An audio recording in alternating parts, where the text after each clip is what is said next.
তাহলে আজকে আমরা পড়ব লেসন 1 ফাদার সেলফ। রাইটারের নাম হচ্ছে আর.কে. নারায়ণ। আর এই ফাদার সেলফ গল্পের ইউনিট 1 সেটা নিয়ে আমরা আজকে পড়ব বা আলোচনা করব। কি কি পড়ব আমরা? ইউনিট 1-এর যে টেক্সট আছে সেটা পুরো লাইন বাই লাইন পড়ব, তার যে এক্সারসাইজগুলো আছে সেটা দেখে নেব, তার প্রশ্ন উত্তরগুলো দেখে নেব। আর এই প্যাসেজ যদি আসে তাহলে এখান থেকে কি কি কোশ্চেন আসতে পারে, অ্যাডিশনাল কোশ্চেন আমরা কিছু পড়ে নেব। তাহলে এভাবে পড়লে কি হবে, আমাদের ইউনিট 1টা পুরোটা প্রস্তুত হয়ে যাবে। তো আর.কে. নারায়ণের লেখা ফাদার সেলফ গল্পটার মূল বিষয়বস্তু যদি আমরা এক লাইনে বলার চেষ্টা করি তাহলে হচ্ছে আমরা কি বলতে পারি যে একটি ছেলে যার নাম স্বামী বা স্বামীনাথন, সে স্কুলে যেতে চায় না।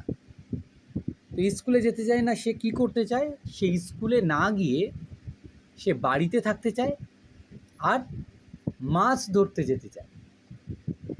অ্যাকচুয়ালি হচ্ছে সে reluctant to go to school, অর্থাৎ স্কুলে যেতেই চায় না কোনো রকমভাবে। তো এখানে স্বামীনাথনের বাবা তাকে হেল্প করেছে বা সাহায্য করেছে স্কুলে যেতে, দেরি করে হলেও স্কুলে যেতে। তো স্বামীনাথনের একটা ভয় বা একটা ভীতি তার মধ্যে ছিল যে দেরি করে গেলে স্কুলের যে টিচার আছে, না হেডমাস্টারের কথা বলা হয়নি, স্কুলের বিশেষ করে তার ক্লাস টিচারের কথা বলা হচ্ছে, তিনি খুব বকাবকি করেন। তো সেটা হচ্ছে বলা হচ্ছে যে ওটাও একটা তার ভয় রয়েছে। তো বাবা সেই ভয়টাকে কাটানোর চেষ্টা করেছেন। এবং স্বামীনাথনের কথায় আমরা জানতে পারি যে স্যামুয়েল নামে যে টিচার যিনি আছেন তাকে নাকি হেডমাস্টারও ভয় পায়। তো এক কথায় স্বামীনাথনের মনের মধ্যে একটা কল্পনার জাল একটা ছিল, বা একটা ভয় একটা ছিল, একটা ইমাজিনেশান ছিল। সেই ইমাজিনেশানটাকে তার বাবা কিন্তু ভেঙে দিতে চেষ্টা করেছে এবং তাকে যে দেরি করে হলেও স্কুলে যেতে হবে এবং স্কুলে যাওয়াটা বন্ধ করা উচিত নয়, বা স্কুলটাকে মিস করা কখনো উচিত নয়, এটা কিন্তু তার বাবা স্বামীনাথনকে বোঝাতে পেরেছে এবং বাবার মাধ্যমে সে তার ভয়টাকে কাটাতে পেরেছে এবং স্কুলে যেতে পেরেছে দেরি করে হলেও। তো চলো দেখে নেওয়া যাক ফার্স্ট ইউনিটে কি রয়েছে। লাইং ইন বেড, বিছানায় শুয়ে স্বামী রিয়েলাইজড উইথ এ শাডার, স্বামী অনুভব করলো একটা ঝাঁকুনির মাধ্যমে, শাডার মানে হঠাৎ করে কেঁপে উঠলো আর কি, that it was Monday morning, তো এটা ছিল সোমবারের সকাল। It looked as though only a moment এগো, মনে হচ্ছিল যেন এক মুহূর্ত আগে। ইট ওয়াজ ফ্রাইডে, এটা ছিল শুক্রবার। অলরেডি মন্ডে ওয়াজ হিয়ার, এর মধ্যে সোমবারও চলে এসেছে। হি হোপড, সে আশা করছিল, he did not have to go to school, তাকে স্কুলে যেতে হবে না। তাহলে এই পর্যন্ত আমরা এই প্যারাতে কি বুঝলাম, যে সকালবেলা হঠাৎ করে কেঁপে উঠে স্বামী অনুভব করতে পারলো যেটা সোমবারের সকাল, কিন্তু সে ভাবছিল এই তো সেদিন শুক্রবার গেল, এর মধ্যে সোমবার চলে এসছে। আসলে সে স্কুলে যেতে চায় না। অ্যাট 9 o'clock, 9টার সময় স্বামীনাথন ওয়েল্ড, স্বামীনাথন হঠাৎ করে গুঁইয়ে উঠল, মানে গোঙানির মাধ্যমে সে বলল, আই হ্যাভ এ হেডেক, আমার মাথা যন্ত্রণা করছে। মানে এটা তার একটা অনুভব হলো, একটা অনুভূতি তার মধ্যে এলো, এবং সময়টা হচ্ছে সকাল 9টা। মাদার জেনারেসলি সাজেস্টেড, মা মহৎভাবে মন্তব্য করলেন, জেনারেসলি মানে মহৎভাবে মন্তব্য করলেন, দ্যাট স্বামী মাইট স্টে অ্যাট হোম, যে স্বামী বাড়িতেই থাকতে পারে।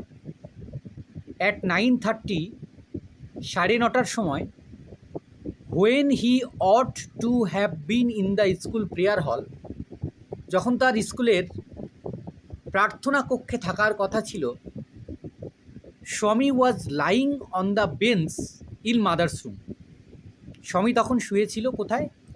না, তার মায়ের ঘরের বেঞ্চে। সে শুয়েছিল। এই পর্যন্ত আমরা যেটুকু জানলাম যে তার মাথা যন্ত্রণার কথা শুনে মা বলল, ঠিক আছে, তোমার আর স্কুল যেতে হবে না, তুমি বাড়িতে থাকো। সময় তখন 9:30 বাজে। যে সময়ে তার স্কুলের প্রার্থনা কক্ষে থাকার কথা ছিল, সেই সময় সে তার মায়ের ঘরের বেঞ্চের উপরে শুয়ে আছে। ফাদার আস্কড হিম, বাবা জিজ্ঞাসা করলেন, have you no school today? আজ তোমার কোনো স্কুল নেই? হেডেক, স্বামী রিপ্লাইড। তখন স্বামী উত্তর দিল, মাথা যন্ত্রণা করছে। ননসেন্স, বোকা কোথাকার। ড্রেস আপ অ্যান্ড গো, যাও পোশাক পরে নাও আর বেরিয়ে পড়ো। হেডেক, তখন সে আবারও বলে, আমার মাথা যন্ত্রণা করছে। Loaf about less on Sundays and you will be without a headache on Monday. Loaf মানে হচ্ছে লাফালাফি করা। বলছি রবিবারে একটু কম লাফালাফি করো, তাহলে সোমবারে তোমার আর এত মাথা ব্যথা করবে না। তো এটা হচ্ছে বাবার উপদেশ, অ্যাডভাইস, কিন্তু মাথায় রাখতে হবে যে এই যে তার মাথা যন্ত্রণা করছে, বাবা তাকে কী উপদেশ দিল? রবিবারে একটু লাফালাফি কম কর, তাহলে সোমবারে তোমার আর এই মাথা যন্ত্রণা করবে না। স্বামী জানে how strict his father could be, যে তার বাবা কতটা কঠোর। So he change his tactics, তাই সে কী করলো? তার কৌশলটাকে পরিবর্তন করলো। I can't go so late to the class, আমি এত দেরি করে ক্লাসে যেতে চাই। তো এখান থেকে সে তার কৌশলটাকে বদলালো। সে কেন তার কৌশলকে বদলালো? কারণ সে জানে তার বাবা খুব কঠোর, মানে তাকে স্কুলে পাঠাবেই। সেই কারণে সে তার কৌশলটাকে পরিবর্তন করলো, এবং পরিবর্তন করে প্রথমে কি বলছিল? মাথা যন্ত্রণা করছে। তো পরবর্তী কৌশল সে কী নিল?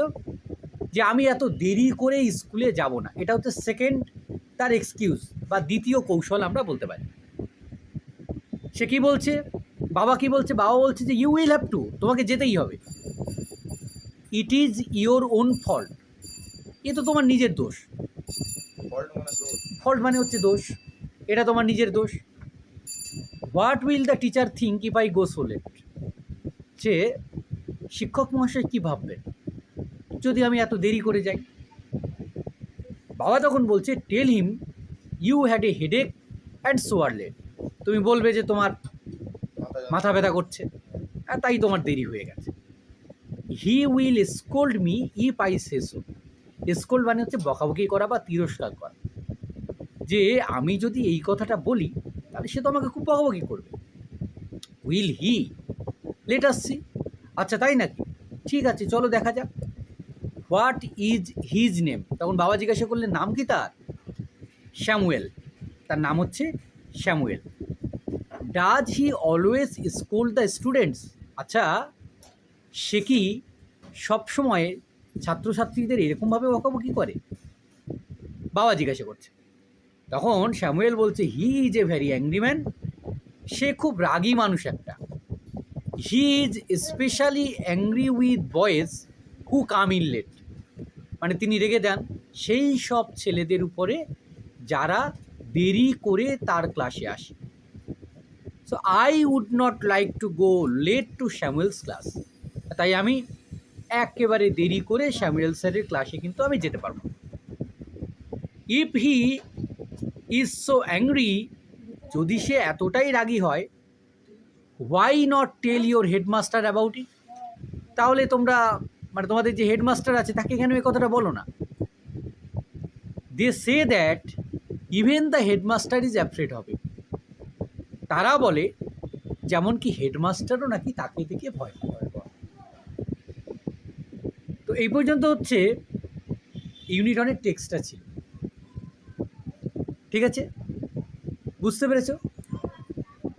আচ্ছা চলো আমরা তাহলে টেক্সচুয়াল এক্সারসাইজ যেটা আছে সেটা আমরা দেখে নিই। বের করো। প্রথমে যেটা আছে, উইথ এ শাডার স্বামী রিয়েলাইজ দ্যাট ইট ওয়াজ, যে একটা কাপুরির সাহায্যে স্বামী কী অনুভব করলো? এটা কখন ছিল? এটা ছিল মন্ডে, অর্থাৎ এটা ছিল সোমবার। 2 নম্বর হচ্ছে, when Swami ought to have been in the school prayer hall he was lying on the যখন সমীর থাকার কথা ছিল স্কুলের প্রার্থনার ঘরে, তখন সে কোথায় ছিল, কোথায় শুয়েছিল?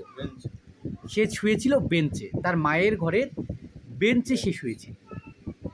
According to Swami, Samuel is specially angry with boys who are late. যে স্বামীর মতে যে স্যামুয়েল রেগে যায় তাদের উপরে যারা ছেলেমেয়েরা খুব দেরি করে আসে। এবার আমরা চার্টগুলোকে ফিল আপ করবো ইনফরমেশান দিয়ে। যে টাইম হোয়েন স্বামী কমপ্লেইন্ড অফ এ হেডেক, যখন সময়টা কখন ছিল, সময়টা কটা ছিল, কটা বেজেছিল, যে যখন স্বামী এই মাথা যন্ত্রণার কমপ্লেইন করেছিল, সময়টা ছিল 9 o'clock, তখন বাজে সকাল 9টা। পার্সন হু অর্ডার স্বামী two dress up and go to school, যে ব্যক্তি স্বামীকে পোশাক পরে নিয়ে স্কুলে যেতে বলেছিল সে কে ছিল? সে ছিল স্বামীর বাবা। Name of the teacher mention by Swami, একজন টিচারের নাম বলতে বলা হচ্ছে যাকে মেনশন করেছে স্বামী, সে হচ্ছে স্যামুয়েল। 3 নম্বর যেটা আছে, আমাদেরকে ট্রু ফলস খুঁজে বার করতে হবে, সঙ্গে সাপোর্টিং স্টেটমেন্ট দিতে হবে। স্বামী said that he had a headache, স্বামী বলেছিল যে তার মাথা যন্ত্রণা করছে। এই বাক্যটা ট্রু হবে না ফলস হবে? ট্রু হবে, কারণ সে তো বলেছে আমার মাথা যন্ত্রণা করছে। সাপোর্টিং স্টেটমেন্ট কী হবে? আই হ্যাভ এ হেডেক, যে আমার মাথা যন্ত্রণা করছে। 2 নম্বর বাক্য যেটা আছে দেখে নাও, যে স্বামী was lying in his father's room, স্বামী শুয়েছিল তার বাবার ঘরে। এটা সত্য না মিথ্যা? এটা মিথ্যা, কারণ সে তো তার মায়ের ঘরে শুয়েছিল। Swami was lying on the bench in mother's room, এটা আমরা পাই লাইনটা। 3 নম্বর যেটা আছে, according to Swami the headache was not afraid of Samuel, যে the headmaster was not afraid of Samuel, যে স্বামীর মতে হেডমাস্টার স্যামুয়েলকে ভয় পায় না। এটা মিথ্যা, কারণ সে কী বলেছে তার কথা থেকেই আমরা জানতে পারছি, সে বলছে যে হেডমাস্টারও নাকি তাকে দেখে ভয় পায়। They say that even the headmaster is afraid of him. ঠিক আছে, তো এই পর্যন্ত ছিল আমাদের টেক্সচুয়াল এক্সারসাইজ প্লাস টেক্সট, সেটা আমরা পড়ে নিলাম। দেখো বুঝতে পেরেছো কিনা, অসুবিধা হলে জিজ্ঞাসা করে নিতে পারো। এরপর আমরা যেটা পড়বো সেটা হচ্ছে এর যে অ্যাডিশনাল কোশ্চেন যেগুলো রয়েছে, যে এখান থেকে যে অ্যাডিশনাল কোশ্চেনগুলো আছে সেগুলো আমরা পড়ব।